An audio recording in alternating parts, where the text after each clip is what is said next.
ജിമ്മുകളിൽ കർശന പരിശോധനയ്ക്ക് ദേശീയ മനുഷ്യാവകാശ കമ്മീഷന്റെ നിർദ്ദേശം. സംസ്ഥാനങ്ങൾക്കും കേന്ദ്ര സർക്കാരിനും കമ്മീഷൻ നോട്ടീസ് നൽകിയിരിക്കുന്നു. പല ജിമ്മുകളിലും ലൈംഗിക പീഡനം നടക്കുന്നതായി പരാതി ലഭിച്ചു. ജിമ്മുകളിൽ കർശന പരിശോധന നടക്കാൻ വേണ്ടിയിട്ട് മനുഷ്യാവകാശ കമ്മീഷന്റെ നിർദ്ദേശം സംസ്ഥാന സർക്കാരിനും കേന്ദ്ര സർക്കാരിനൊക്കെ ലഭിച്ചിട്ടുണ്ട്. അതിൻ്റെ കാരണം ചിരി വരുന്നതെന്ന് പറഞ്ഞാൽ ലൈംഗിക പീഡനമാണ് പോയി അന്വേഷിക്കാൻ പോകുന്നത്. ജിമ്മിൽ ചെന്നിട്ട് ഏത് രീതിയിലാണ് ഈ ലൈംഗിക പീഡനം അന്വേഷിക്കാൻ പോകുന്നത്? ഈ ലൈംഗിക പീഡനം അല്ലെങ്കിൽ ഇതേപോലുള്ള പ്രശ്നങ്ങൾ ആണും പെണ്ണും ഇടപഴകുന്ന എല്ലാ സൊസൈറ്റീൻ്റെ എല്ലാ കോർണറിലും ഉണ്ട്, ജിമ്മിൽ മാത്രമല്ല.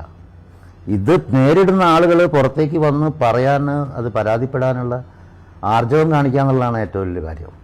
ജിമ്മിൽ ചെക്ക് ചെയ്യേണ്ടത് അവർ അബ്യൂസീവ് മെഡിസിൻസ് യൂസ് ചെയ്യുന്നുണ്ടോ, ബാൻ ചെയ്തിരിക്കുന്ന മെഡിസിൻസ് യൂസ് ചെയ്യുന്നുണ്ടോ എന്നാണ്. ജിമ്മിൽ നോർമലി ക്ലയൻറ്റ് പേഴ്സണൽ ട്രെയിനർ റിലേഷൻഷിപ്പിൽ, റൊമാൻറ്റിക് റിലേഷൻഷിപ്പിലേക്ക് അത് ടേൺ ആവാറുണ്ട്. കാരണം ഒരാൾക്ക് സ്വന്തം എന്ന് പറയാൻ അയാളുടെ മൈൻഡ് ആൻഡ് ബോഡി മാത്രമേ ഉള്ളൂ. ആ മൈൻഡ് ആൻഡ് ബോഡിയെ വേറൊരാൾ പൂർണ്ണമായിട്ടും കെയർ എടുക്കുന്ന സമയത്ത്, അതിനെ ട്രാൻസ്ഫോം ചെയ്യാൻ വേണ്ടി ശ്രമിക്കുന്ന സമയത്ത് അവരോടൊരു സോഫ്റ്റ് കോർണർ ഉണ്ടാകുന്നത് നോർമലാണ്. നമ്മൾ നല്ല രീതിയിൽ ട്രെയിനിങ് കൊടുക്കുമ്പോൾ അത് ഇരുതല മൂർച്ചയുള്ള വാളായി മാറും. പക്ഷേ അപ്പം നമ്മളാണ് ആ പ്രൊഫഷണൽ ബൗണ്ടറീസ് കീപ്പ് ചെയ്ത് മാറി നിൽക്കേണ്ടത്. അത് അമേരിക്കൻ കൗൺസിൽ ഓൺ എക്സസൈസ് വളരെ ക്ലിയർ ആയിട്ട് പറഞ്ഞിട്ടുണ്ട്. നിങ്ങളും ക്ലയൻറ്റും തമ്മിലുള്ള റിലേഷൻ ക്ലയൻറ്റ് പേഴ്സണൽ ട്രെയിനർ റിലേഷൻഷിപ്പിന് അതിൽ അപ്പുറത്തേക്ക് ഓവർ റൊമാൻറ്റിക്കോ ഫ്രണ്ട്ലിനെസ്സോ ആയി തീരുകയാണെങ്കിൽ സ്റ്റോപ്പ് ട്രെയിനിങ്. നിങ്ങളുടെ റിലേഷൻ എങ്ങനെ കൊണ്ടുപോകണം എന്നുള്ളത് പറയാൻ ഏസ് ഇതല്ല.